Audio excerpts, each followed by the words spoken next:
আজ আমি আর কি বলবো ঠাকুর। এই দেখুন, এই দেখুন আমার অবস্থা। আমার পুত্র দেবরাজ ইন্দ্র আজ আমার গর্ভের সন্তানকে পৃথিবীতে আসতে দিল না।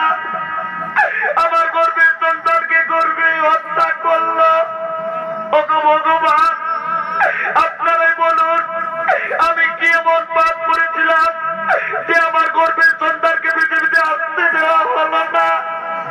কেন কেন আমার গর্ভের সন্তানকে আজ গর্ভে হত্যা করা?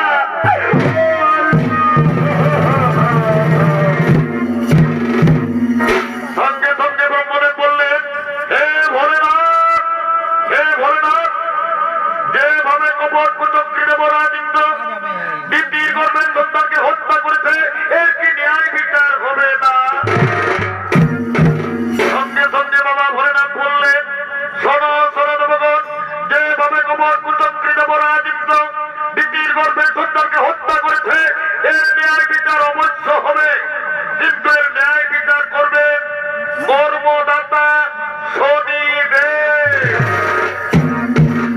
হে প্রভু, আমি আপনাদের আদেশ অবশ্যই পালন করব। আমার কাছ থেকে দেবরাজ ইন্দ্র কিছুদিন রেহাই পাবে না। ওগো মা, ওগো মাতা দিদি, তুমি আর কেঁদো না মা, ধৈর্য ধরো। আমি ন্যায়দাতা শনিদেব, আমার কাছ থেকে কেউ কোনোদিন রেহাই পানি, দেবরাজ ইন্দ্র আমার কাছ থেকে রেহাই পাবে না।